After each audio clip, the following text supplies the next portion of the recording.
Welcome to Political Beatdown. I'm Ben Meiselas, joined by the one and only Michael Cohen. Here's what we're going to discuss on today's episode. Chaos erupts in Congress as MAGA Republican Speaker of the House Kevin McCarthy announced that Republicans will be conducting an impeachment inquiry of President Joe Biden, despite having zilch evidence of any impeachable offense. Kevin McCarthy is doing exactly what Donald Trump and Marjorie Taylor Greene are telling him to do, and what he thinks he needs to do, not only to appease Donald Trump and Marjorie Taylor Greene, but also Freedom Caucus members like Matt Gaetz and Chip Roy. However, in floor speeches and in other press conferences today, Freedom Caucus MAGA Republicans stated they will not want to fund the government, and Matt Gaetz stated that he still wants to remove Kevin McCarthy and introduce a motion to vacate, regardless of Kevin McCarthy now launching an impeachment inquiry. Over the weekend, Donald Trump was booed at the Iowa versus Iowa State football game, and the media covered it completely the opposite way and acted like he received tons of rousing applause. I want to talk about that with Michael Cohen. This is some dismal media coverage out there, but not here on the MeidasTouch Network and Political Beatdown. Also, Donald Trump gave a speech in South Dakota praising the nuclear arsenal of Kim Jong-un, whining that Saudi Arabia would pay him anything that he wants, and saying how he will direct his attorney general to prosecute all of his political enemies. He said, I'm going to call him up and say, you go after my political enemies, yet the media still treats this like it's normal, not here on Political Beatdown. Also, Donald Trump seeking the recusal of Judge Chutkan, the federal judge in Washington, D.C., presiding over the case being prosecuted by special counsel Jack Smith for Donald Trump's attempt to overthrow the 2020 election. A lot to talk about, Michael Cohen. It's why I wanted to go through those fairly quickly. How are you doing? Chaos. Yeah, the chaos doesn't seem to stop with Captain Chaos. I'm a little bit upset, and I may have to file a lawsuit of my own against the guy at the Ohio State rally, who was copying my two-finger salute. I have a real problem with that. I know. There you go. I mean, I have that trademark two-finger salute. To be honest with you, I would never sue the guy for doing the right thing. And so it's almost like, the way you defeat, say, a defamation case is by veracity with truth. And so since this guy is actually showing truth to power, we're going to let him slide on this one. Cohen, you want me to give you the actual defense for the defense for trademark and copyrightability? One could say it is a new derivative work. So I think that it is a derivative use, and it is significantly different form of artistic expression. That's how I would defend him. Yeah, maybe the guy's just giving Donald the two-finger salute for us. So let's see. Where do I begin to start? First and foremost, let's start with Florida. Really interesting stuff. So yesterday, pursuant to the court's directive, both sides, my attorneys Danya Perry and Ben Brodsky, were required to provide disclosure documents to tell the court and the plaintiff's counsel, Alejandro Brito, who we anticipate calling as a witness in order to defend the position. And so we have over a dozen people that we're calling as witnesses, and the document has been filed, so it's certainly on Pacer for review if anybody feels like doing that. But we have well over a dozen people, maybe 14, 15 to be exact. And then several hours later, after, of course, the time period expired, Brito then sends to my counsel, who then forwards it to me, the disclosure list by plaintiff Donald J. Trump against me. And there are two people that are on this disclosure list on who they will call to trial as a witness. Ben, can you guess who those two people are? Is one of them you? Yes. And is the other one who? Him? Donald. Yes. Excellent. Excellent. The funny thing is you joke about it. You're not really sure because it's ridiculous. I mean, how do you bring a $500 million lawsuit against an individual for statements, for damages, when the only two people who you anticipate calling to be a witness at this trial is you, the plaintiff, and the defendant? Clearly, I can't agree with anything that he said because it's just frivolous and it's just not true. And what is he going to do? He's going to get on the stand and turn around and say, well, I think that cell phone is worth $10,000. And because I think it, therefore it is. It's such a waste of time and money and the court's time. We do now have a court-ordered deposition date of October 3rd, the day after the New York Attorney General case begins.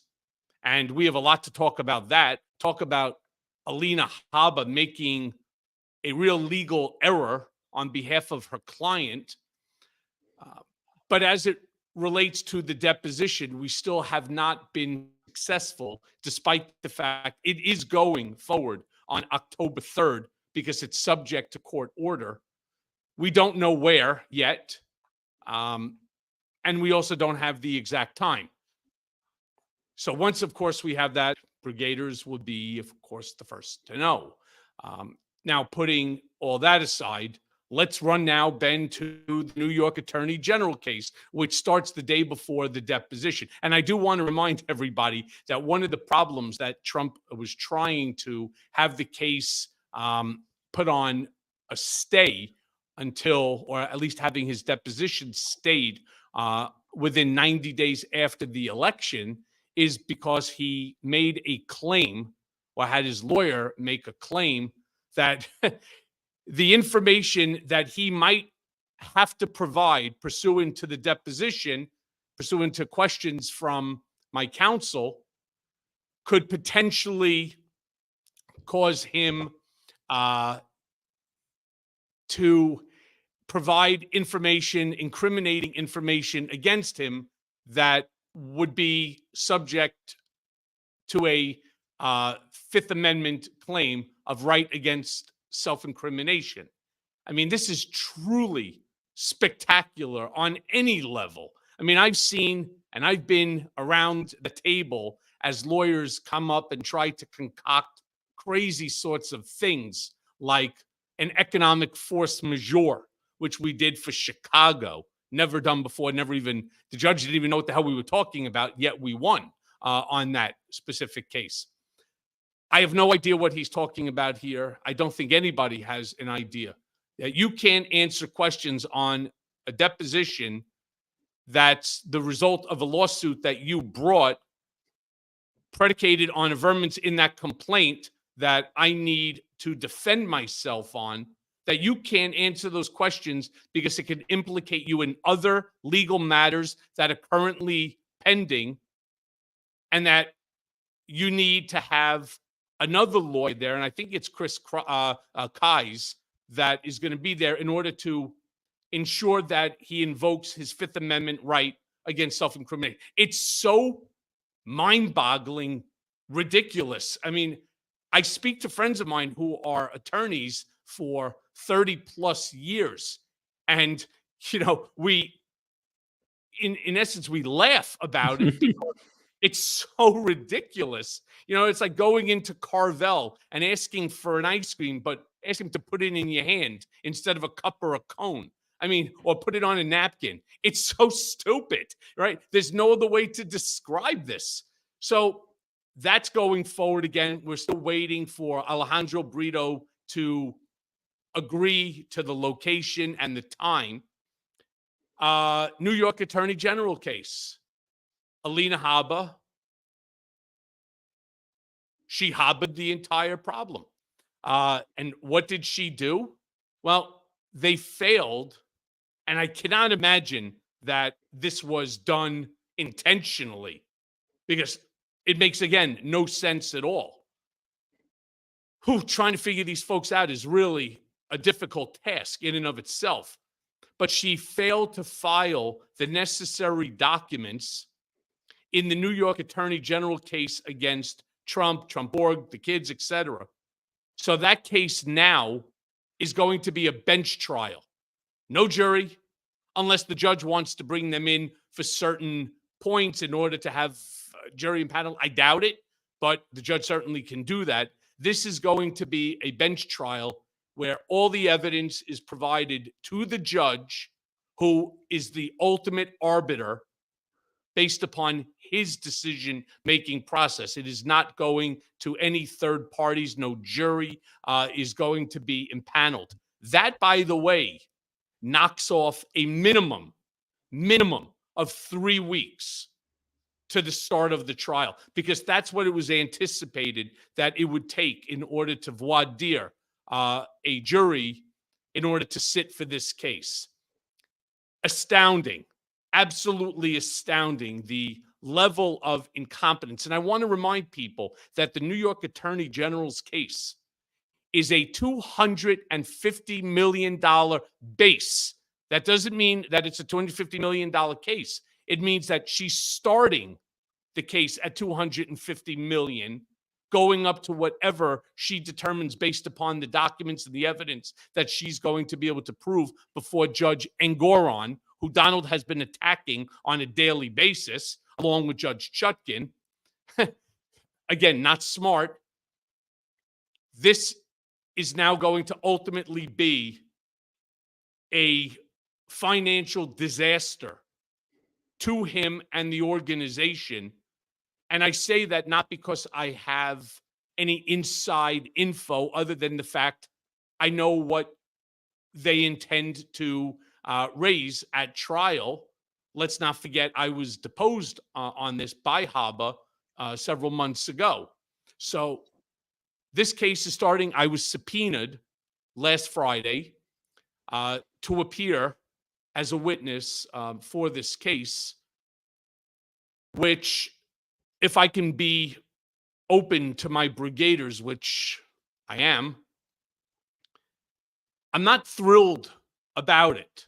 I do want to see Trump held accountable. I want to see Don and Eric held accountable. I want to see the Trump organization held accountable.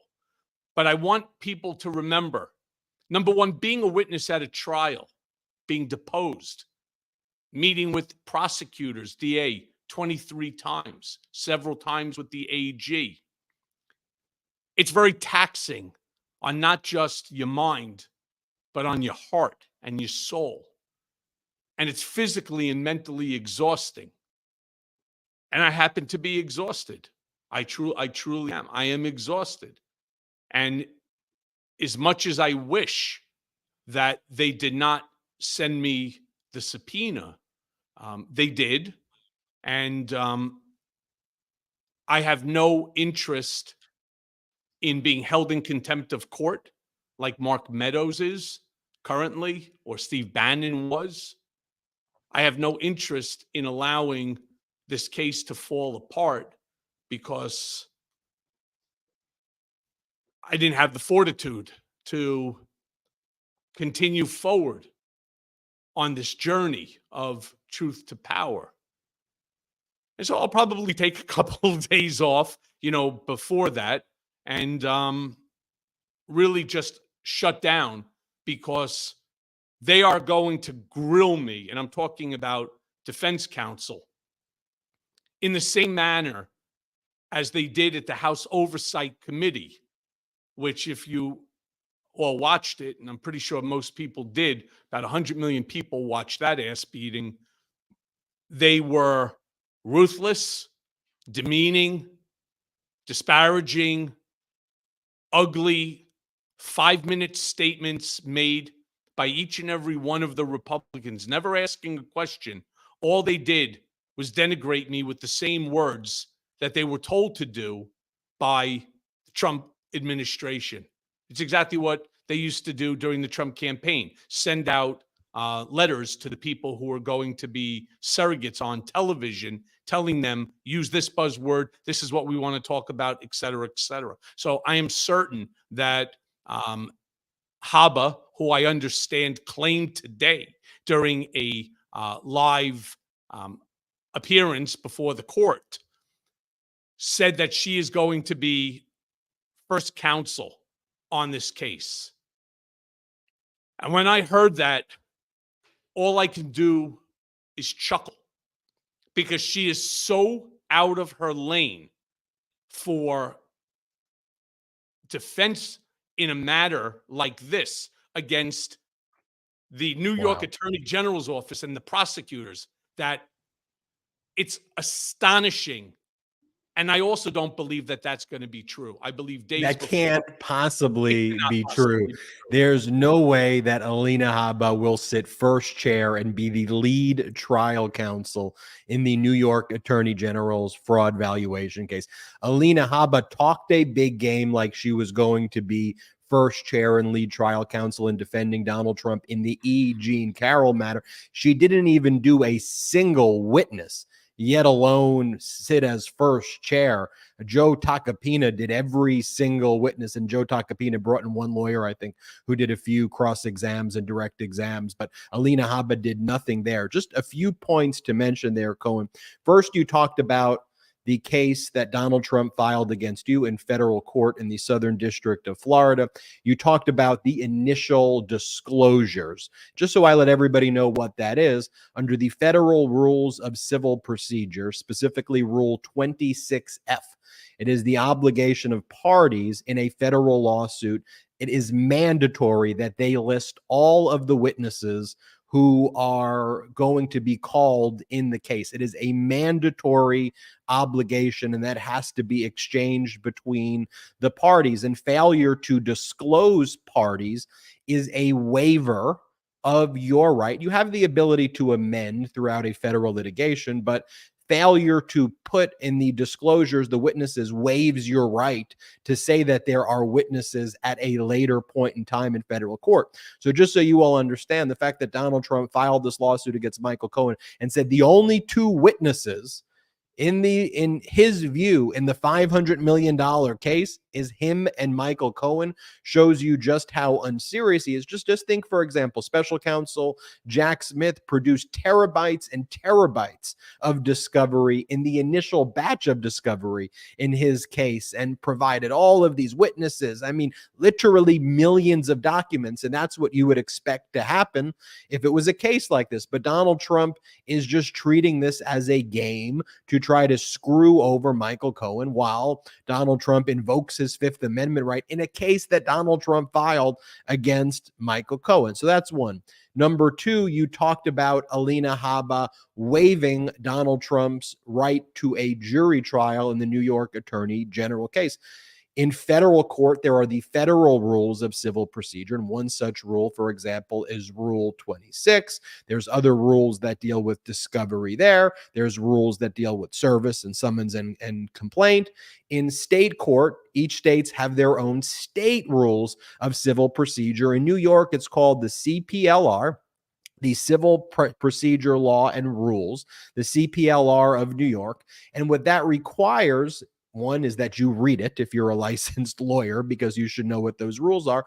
But if a lawsuit is brought, like the New York Attorney General's, and the party bringing the lawsuit does not demand a jury trial, the party being sued has a time limit. I believe it's about 15 days to then invoke a demand for a jury trial. And just so you know, this isn't a complicated document to file. It is to say, we hereby demand a jury trial. It's essentially as simple as that. And then you maybe have to post jury fees with it when you make that demand. It's this one sentence, plus you post the jury fees in most states. That's at least how it works in California, where I practice. I believe it's the same in New York. So she forgot to do that. And so now Donald Trump is whining. They stole. Donald Trump has this in posts. I'll go back and try to find it, where Donald Trump goes, the New York Attorney General, they've deprived me of my constitutional right to a jury trial. No, they didn't. your lawyer, in my opinion, committed legal malpractice. If it's, again, that's my opinion, in not invoking the right to a jury trial, which is a one-page document. You had the right. And to me, Cohen, when I'm speaking, and we're going to speak about Kevin McCarthy's baseless impeachment inquiry, I want to live in an evidence-based world. Okay. So when Donald Trump says they stole my right to a jury trial, no, they didn't. Your lawyer's an idiot. You're an idiot. That's what actually happened. Now, if you want to say my lawyer's an idiot, okay, well, then at least we're dealing with reality there of what went down, and you're whining about the correct thing, at least, but not that the New York's taking away your right to a jury trial. You could have had your right to a jury trial. And so as we talk about what's going on with, Kevin McCarthy gave this press conference, and it was just lie after lie after lie, regurgitating the Giuliani and Trump conspiracy theories from 2018 to everything the man said in this press conference was a complete and utter lie.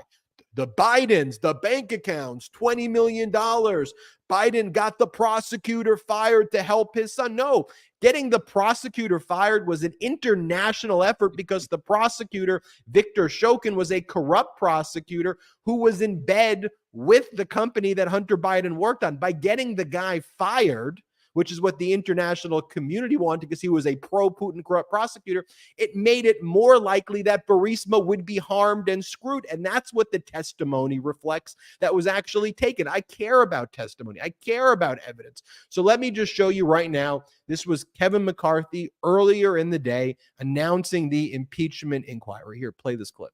Today, I am directing our House committee to open a formal impeachment inquiry into President Joe Biden. This logical next step will give our committees the full power to gather all the facts and answers for the American public. That's exactly what we want to know, the answers. I believe the president would want to answer these questions and allegations as well. This effort will be led by Chairman James Comer at the Committee on Oversight, in coordination with Chairman Jim Jordan for Judiciary Committee, and Chairman Jason Smith on Ways and Means. When there's an impeachment inquiry, there is supposed to be evidence of an impeachable offense.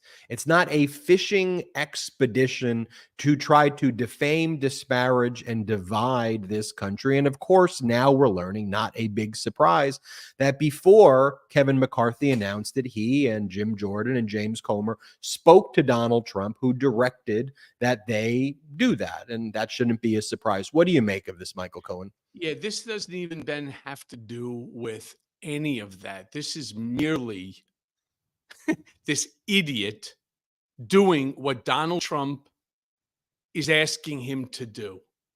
All they care about is starting an impeachment to try to hurt Joe Biden in some way, shape, or form. And they're doing it. They're going to waste a lot of our time watching, reading about this baseless, impeachment. I will tell you what my prediction is. My prediction is this does not benefit the Republican Party. It does not. I think what it's going to do is seriously affect the outcome of the down ballot during the general election for the seats that are currently in contention between the Republican Party and the Democratic Party, where the states are what's referred to as purple. That's what I think is going to happen. And I do believe that Democrats will take back the House as well, which will be great for Biden. I mean, the part that, again, I am and continues to perplex me is how can a twice impeached, 4 times indicted sexual assaulter with currently 91 counts, criminal counts, filed against him in multiple jurisdictions, be the front runner of a political party in the United States of America. How is something like this possible? How is it that there are still people that will fight for him?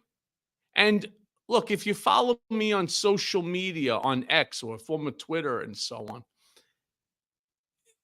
the maniacs, the MAGA maniacs that are out there that regularly attack, and many of them are bots. And you obviously you realize that when you look at who they are, and it's a picture of a cow, right? And there's 17 followers. They've been on since 2020. I mean, obviously, this is either a very, very important person living in his mommy's basement, or it's a bot. And I suspect, and I'm sure that they're bots. But the problem is it changes the conversation, and they attack, and they attack viciously, and they don't care, of course, if they get blocked or thrown off the platform. First of all, Elon Musk isn't even doing that, which is a problem, because if I want to have a conversation with somebody and we could be on opposite sides of the aisle in this discourse, that's fine, as long as each person comes to the table with truth, with facts, not innuendo, not bullshit, but facts, real legitimate facts to back up your position. You can't just say Donald Trump was the greatest president in the history of the United States of America. That's clearly not accurate. And you ask him, well, tell me, what did he do? Tell me better than that. What did he do that benefited you? And they respond back with these, innocuous, generalized answers. Oh, the country was doing great under Trump. Well, how? How? We lost millions of jobs during that time. Yeah, but that wasn't his fault. Oh, okay. What about health care? And so, no. It was really good. You sure about that? You know how many uninsured Americans there were? And what about the cost of drug prices? Right? Or how about our military? And that's also hysterical when you start to look at some of these folks that are saying the most vile stuff. Yeah. They all claim to be former military. It's amazing. And whoever it is that's running that bot farm must be making a fortune. I want to show you not only what Kevin McCarthy said, but there is some thinking that Kevin McCarthy thought by supporting this impeachment inquiry, there would be less likely for a motion to vacate be brought seeking to oust him as the speaker by people in the Freedom Caucus like Matt Gaetz and Chip Roy. And remember, you only need one person. And here, and then ultimately the question, though, would be you need one person to call this motion to vacate. And then what you would need, the same way there was back when Kevin McCarthy, it took him 14 or 15 rounds, you would then require the amount of votes necessary to maintain his speakership. So then the question would be, where would the Democrats vote? Where would the Republicans vote? Who would replace him? But we would then through that. And one of the things that I think we should watch out for is, because that process is inherently nihilistic and disruptive, one of the things I think Matt Gaetz and these Freedom Caucus members are positioning is to launch the motion to vacate right around the time that it will require our government to be funded. So instead of passing an 11th hour funding bill extension, what will be happening is there will be all of these motion to vacates like we saw in early January, and that will try to throw the House into complete and utter chaos to try to affirmatively harm and destroy our country. I want everybody to watch out for that. And I want to show you these clips, though, by Gaetz and Chip Roy and other MAGA Republicans who, in response to Kevin McCarthy saying that he wants to launch this inquiry, don't say, great, that's what we wanted. They say, no, Kevin McCarthy's spineless and we're going after him. That's why you can't negotiate with hostages like this. You can't negotiate with people who want to terrorist, who want to make you into their hostages. You can't negotiate with people like Donald. And there is no fair negotiation. So I want to show that. I also want to remind people, though, as well, about Cohen, the Patreon that you launched. It's patreon.com/Political Beatdown. And one of the things that I've seen you do there is you requested from the patrons, what should we discuss on this episode? And we're following a lot of the things that they want us to discuss. Now, the MeidasTouch Network Political Beatdown is not funded by any outside investors at all. And the way this is built, the way we expand the network, how we built out MeidasTouch.com are through fun things like the emojis on YouTube. Separately, there's the Patreon memberships. And one of the things we do is our after show. So after Political Beatdown ends, we then have our after show. And on today's after show, Cohen, I want to know a little bit more about your background, how you became a lawyer, what made you want to become a lawyer. I want a little bit of Cohen biography that we don't get to hear on all of these shows where we're covering the news. So that's what we'll cover on the after show. And everybody, if you can join patreon.com/political beatdown, check it out. It goes a long way to support this network, to support this show. We're going to take a quick break. When we come back, I'm going to show you what Matt Gaetz, Chip Roy, and others were saying. Also, Senator Fetterman had an incredible response when he was asked about the impeachment inquiry. I then want to show what Donald Trump was doing in South Dakota. I want to get your reaction, Cohen, to Donald Trump getting booed and more. Let's take a quick break. Heart health and staying healthy, especially when you have a family that you want to be able to spend as much time with as possible, is so important. We all have a heartfelt reason to support our blood pressure. In fact, more than half the U.S. population would benefit from blood pressure support. Super Beats Heart Chews are an easy and convenient way to support healthy blood pressure, and they promote heart-healthy energy.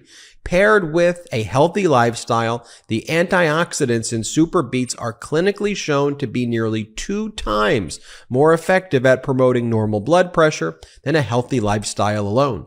And with over 30,000 5-star reviews and counting, Super Beets Heart Chews are having their moment. Super Beets Heart Chews are incredibly delicious and so much better than any alternative supplements out there. I take my Super Beets Heart Chews each morning, and it's really kickstarted my morning routine, so I have the energy to do my hot takes on the MeidasTouch Network.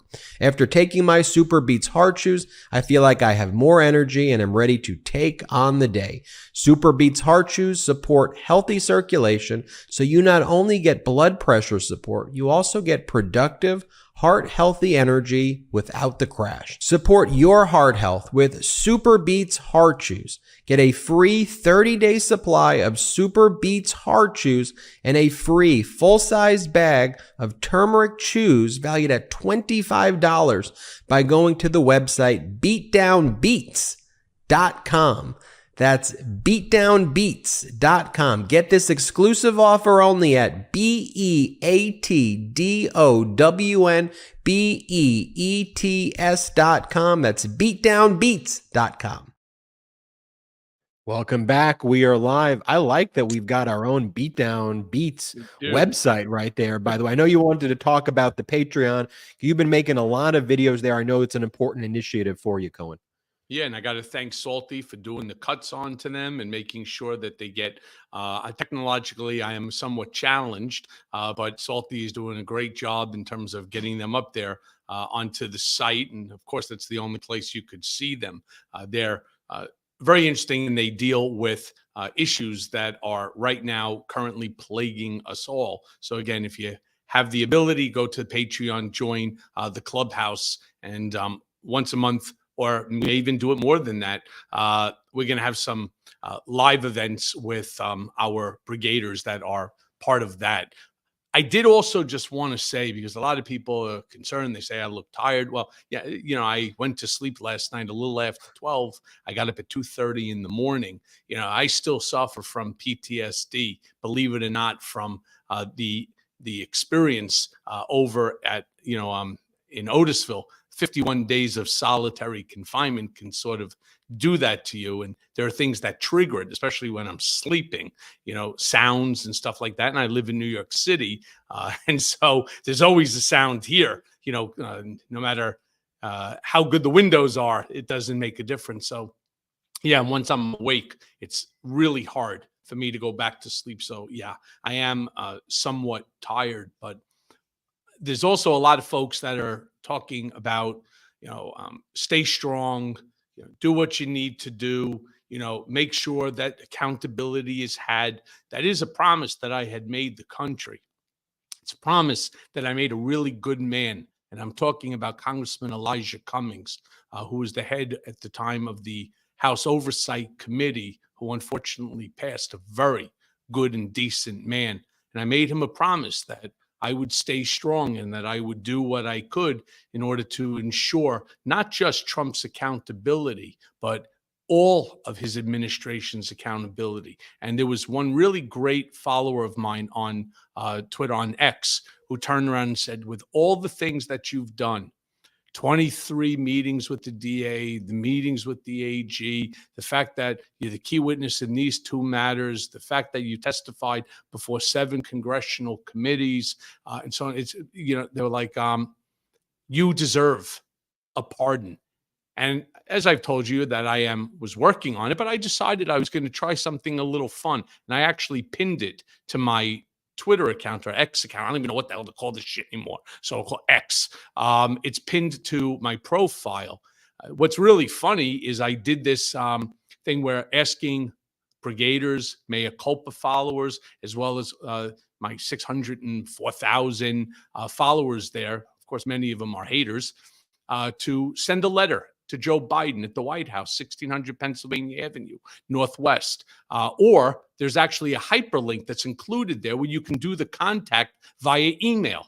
And I think like 70,000 plus people have already sent an email. So hopefully this sparks some sort of an interest by the Biden administration to do something that they should have done a long time ago. And that's going right back to ensuring that, and I say this to you, my brigaders, because unlike Donald Trump, who wants to bullshit his followers and say, I'm standing in the way of them hurting you, that's a lie. All right. In fact, it's actually me who's standing in between Trump and the rest of the country, including his own followers, because he doesn't care about anyone or anything other than himself. And what I did is I referred to the Alvin K. Hellerstein decision, where he turns around, and if I can, Salty, if you got it, just drop it up there for 10 seconds. I'm not going to read the whole thing, but here's what Judge Alvin K. Hellerstein, Federal Court, United States District, Southern District of New York, the court finds that respondents of Bill Barr, Trump, Petrucci, yada, yada, their purpose in transferring Cohen from release on furlough and home confinement back to custody was retaliatory in response to Cohen's desiring to exercise his First Amendment rights to publish a book critical of the president and to discuss the book on social media. Accordingly, respondents are hereby enjoined. He enjoined them from any continuing or future retaliation against Cohen for exercising his First Amendment rights. This is astonishing.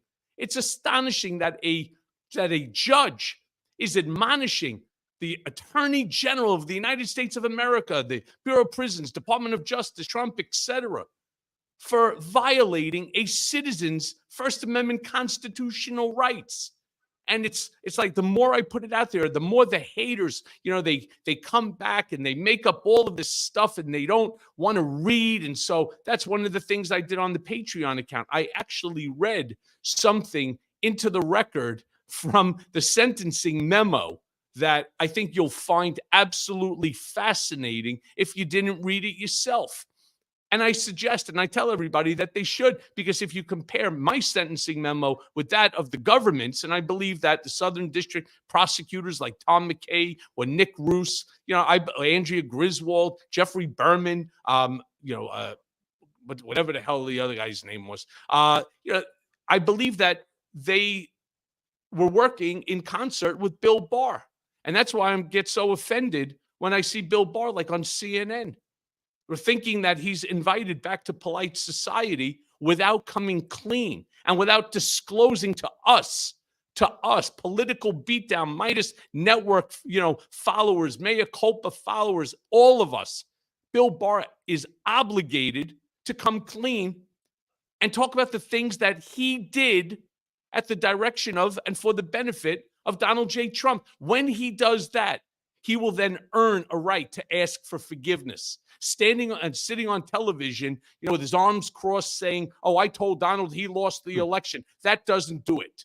And it shouldn't do it. And he should be given no accolades by anyone for doing it. And that's why I asked Joe Biden for a pardon. I absolutely feel that I'm deserving of it. Well, I absolutely agree as well, and want to thank all the brigaders who have sent letters on behalf of Michael Cohen and continue to do so. We appreciate you so much. Speaking about not getting any accolades, I don't know, did Kevin McCarthy think by supporting an impeachment inquiry that he was going to get accolades from people like Matt Gaetz and Chip Roy? As I said, that's why you can't negotiate with terrorists.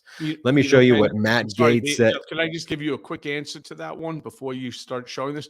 One of the things that he's forgetting is the fact that Donald doesn't care about him either. And he too, like Jim Jordan, like Matt Gaetz, like Meadows, all of them, they're all going to end up, Giuliani, Jenna Ellis, all of them, they're going to all end up under the bus, because that's what Donald Trump does. History has shown it. And for whatever reason, he doesn't care. McCarthy doesn't care what Matt Gaetz or Marjorie Taylor Greene has to say.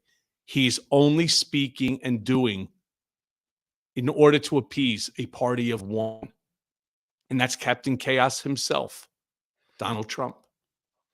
By the way, on MeidasTouch.com, a breaking story while we've been live, Rudy Giuliani says that he believes he should be appointed as the main lead lawyer in the impeachment inquiry instead of James Comer and Jim Jordan. By the way, I wouldn't be surprised if that actually happens. His law license is suspended. But then again, Jim Jordan is not a licensed lawyer as well. As Fulton County District Attorney Fani Willis said, if Jim Jordan wants to learn about how to practice law or learn about RICO, he could pay the non-bar member fee of $249, and she recommends a book for him.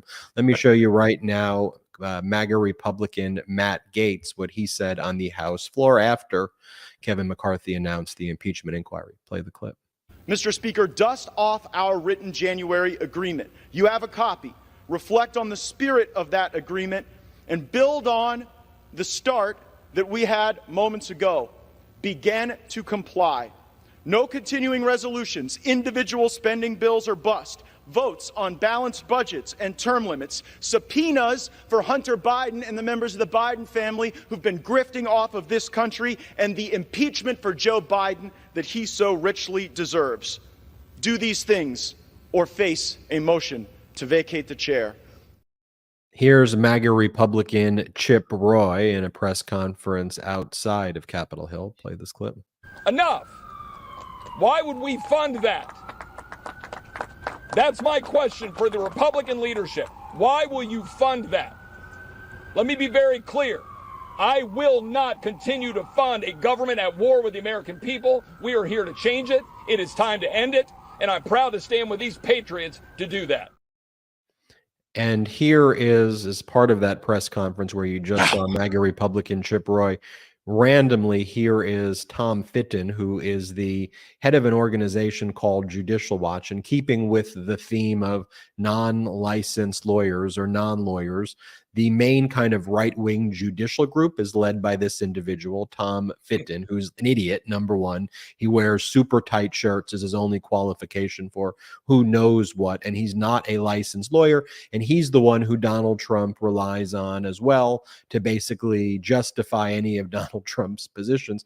Here's Tom Fitton randomly at this press conference as well. Play the clip. I don't know what we're talking about with a clean CR. I see a dirty CR. A CR that will fund the worst of dirty politics and corruption in our federal government. And there's a positive moral obligation right now, not next year, but right now, to stop the abuses, the effort to jail Trump on pretextual, unprecedented charges in a way never seen before in American history. An obligation to stop right now the Biden administration censorship of tens of millions of Americans. The obligation to stop right now the illicit use of tax monies to fund abortions in our military and elsewhere. We need to stop right now the attack on children through the promotion of transgender extremism. We need to stop right now the lack of serious investigation into the Biden administration corruption, specifically Biden corruption. We need a Justice Department or a special counsel that has confidence of the American people. And I just want to compare that to Democratic Senator John Fetterman. This was his response when he was asked about the impeachment inquiry by Kevin McCarthy. Play this clip. Ask you about this news that Speaker McCarthy has formally launched an impeachment or has said he's going to. Oh my God, really?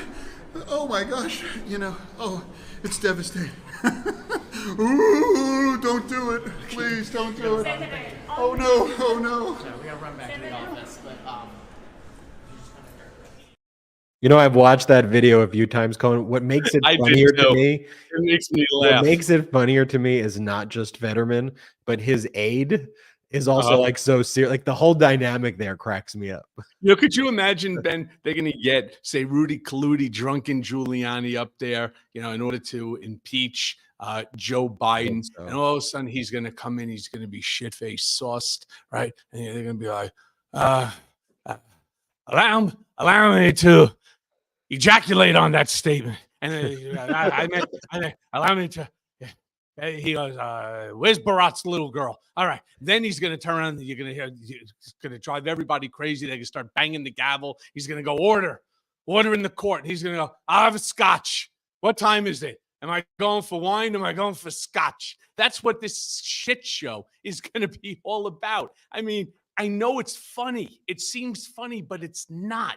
I mean, we are making the United States of America look so stupid in the eyes of our adversaries. I mean, do you not think for a second, or do they not think for a second, that Russia, China, North Korea, Turkey, Saudi, that they're not all looking at the United States of America and saying, holy shit, what the fuck happened here?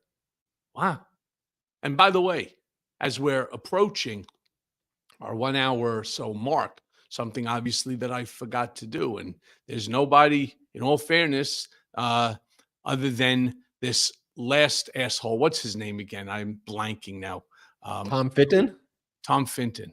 Tom Fitton, in my opinion, deserves the two-finger salute today. Wow, a Fitton Tom. two-finger salute. Yeah, you really do, Tom. Wow. Tommy Wow. boy. Tommy Tubber. Right? You and Tommy Tuberville, Tubby Tuberville. I mean, give me a fucking break. All right. All this bullshit about, well, what about Biden? What about Hunter Biden? What about Hunter Biden? Hunter Biden's not running for the presidency of the United States of America. And we here on Political Beatdown with you, our brigaders, we have said from day number one, if they did something wrong, they too must be held accountable. This is no different than what Congressman Jamie Raskin said when he was before this Jim Bag Jerkoff Jordan committee on the weaponization of government.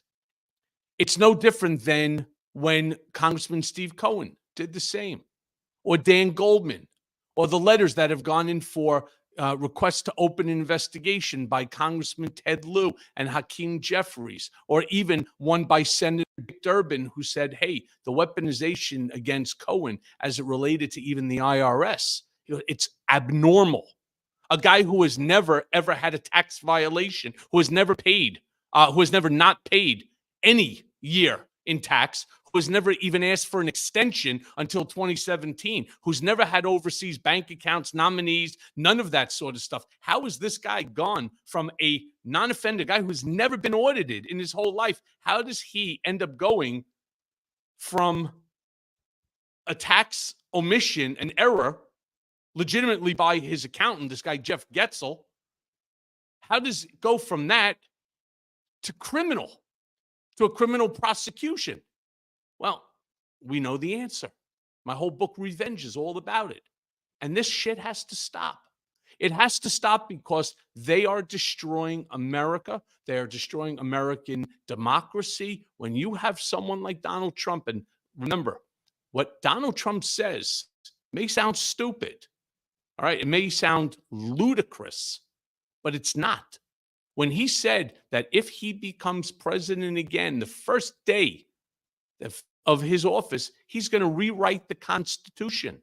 Could you imagine this fucking moron wants to rewrite the Constitution, possibly other than maybe the 10 Commandments, possibly the best document written in order to preserve our rights, to ensure democracy goes from generation to generation?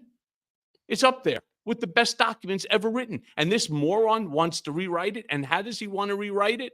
He wants to take away all judicial and legislative rights. He wants to basically confer all power to the executive branch. Well, hey, no shit. Who's the head of the executive branch? He is, as the president. He will have unlimited power and control with no tripartite system of oversight. Just that's what he wants. Why? Because he doesn't want to be president. That's the role of a king, a monarch, a Führer, a dictator, an autocrat. It's not the role of a president. And rest assured, from the second that he would end up taking office, God forbid him a million times, that's the first thing that he's going to do. And number two, after he gets power, he's coming after all of his critics. Everyone, no matter where you're at. President of the United States, the most powerful man in the planet. He's coming after his critics. And that means everyone. And this son of a gun has got one long-ass list of enemies. And he wants to go after, he said, I am your retribution. I am going to be the revenge. Fantastic. And this guy still has... And the Republican Party loves it. This is what they are. They are no longer a party that supports democracy. And I'm also sick and tired of legacy media and all media networks looking at things that are objectively fascist and just reporting it as, well, Donald Trump went to South Dakota where a crowd of 7,000 people started cheering Trump, Trump, Trump. The applause rushed through the room as Donald Trump said, Joe Biden, you are fired. That's how these stories are actually written. But let's actually just take a look at what happened in South Dakota. So to your point, Michael Cohen, you said, what are enemies like North Korea, Saudi Arabia? You know, what are they, people who wish us ill? What do they think about what's going on with Donald Trump's speech? What do they think about our country? This is Donald Trump talking about Kim Jong-un, and the crowd at the South Dakota event erupts in cheers as Donald Trump goes, he loves collecting those nuclear weapons. Rah! Watch, play this clip. Maybe I can sell them to Saudi. Dealt. I went over there. You remember that? It was a very historic moment. Went over there. And I said to Kim Jong-un, you know, being a real estate guy, it's just sort of natural. I said, you have the most beautiful shoreline. Think of it. You're between China, Russia, and South Korea. Look at the beautiful shore. You could have the most beautiful condos that you've ever seen and become rich as hell. You don't have to live like you're living. But he's a tough guy. He's a smart guy, and he just loves collecting nuclear weapons. That's what he does. He collects nuclear weapons. And we got along incredibly well once we met and once we started the whole thing. And we saved the Olympics in South Korea because nobody was going. Nobody wanted to be blown out of the stadium. And we came along. They actually participated in the Olympics. We had a great relationship, and it would have been great if we would have had a deal done long ago if the election weren't rigged. And then I want to show you this one to Cohen, your point. This is what he said that he was going to direct his attorney general to do on day one. Play the clip. Biggest fear that everybody has. Our momentum is unprecedented and hopefully unstoppable, and that's the reason that Joe Biden's ordered his leading opponent arrested on 91 fake and phony charges. 91. How many charges are they? But we're going to ask for dismissals of a lot of it. Most of it is just, you ask for dismissal. It's called dismiss the charges. But remember, it's a Democrat charging his opponent. Nobody's ever seen anything like it. That means that if I win and somebody wants to run against me, I call my attorney general. I say, listen, indict him.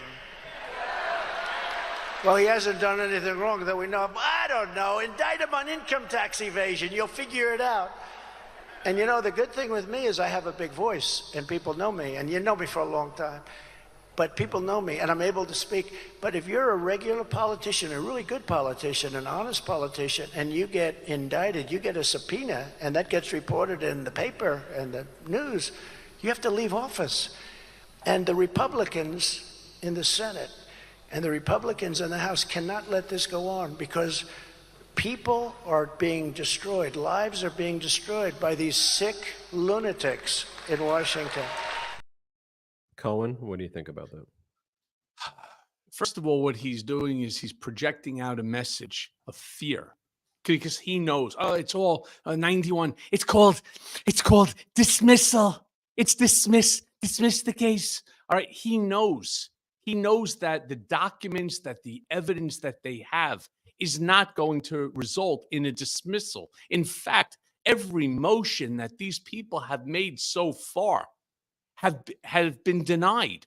I mean, he could cry, he could scream, he could yell. Yeah, he's got a big megaphone. Let's not argue with that, because that's true. But it makes no difference how big his megaphone is, because he knows what he did. He knows the evidence that's currently going to be used against him at trial. Why? Because prosecutors turn over the evidence, to the defendant. That's the way the rules work. And so he knows what they have, and there is no explanation for it other than the fact that he committed a crime. I mean, we'll get him on tax. It's not tax evasion, you idiot, that they're also going after you for. Actually, tax evasion, I don't even think, is one of the charges out of the 91. The charge that they're coming after him for example, all right, is misreporting income and trying to take a deduction off it. That's not tax evasion. Well, maybe it is a part of it. That's also with the civil case. One of the other, it is also part of the criminal case too with Alvin Bragg. But one of the bigger things that they're talking about is his refusal to return classified documents, despite the fact that, he spoke with the folks over at NARA, the National Archives, and with, other, law enforcement. And then they lied to them and said they didn't have it. They have it here. They have it there. It's unsecured. It's top secret. I mean, come on. The whole notion that this is all about tax evasion, just go after him, and that Biden is telling Merrick Garland what to do. No, he's not. In fact, Joe Biden has been, I would have liked to have seen Joe Biden push Merrick Garland to do it. Fuck it. Do it. Right? It happens to be the right thing to do, because there are open investigations by 4 different courts. And so Merrick Garland certainly can get himself involved. And I don't see a problem with Joe Biden saying, hey, take a look at it. If in fact that the guy is innocent, let him go. If in fact he's guilty, prosecute him. I mean, there's many things Joe Biden can do. I hate the fact that Biden stays silent while this orange crusted Mandarin Mussolini is out there slapping high fives to folks in, in Ohio and Iowa and Tennessee and wherever else, that, he ends up, flying off to. And these people, in small numbers, but nevertheless, still 5,000-6,000 people, are cheering for him. And they're cheering for him on topics that, in all fairness, are destructive to American democracy. It's so stupid. It's hard to wrap your arms around this one, Ben. It doesn't make any sense at all. And then you got, Alina Haha, who sits there and, she's now going to be first chair in a case that's going to ultimately wipe out the Trump organization. And then as soon as that trial is over, then I'm in preparation for the Manhattan District Attorney case, which is March of 2024. And that's why, if I, look, I know what I'm up against. This is, with all due respect, this is a David and Goliath story. All right. And Trump is the Goliath in this case. However, very much like the Bible, I took my beating. Who's taking their beating now?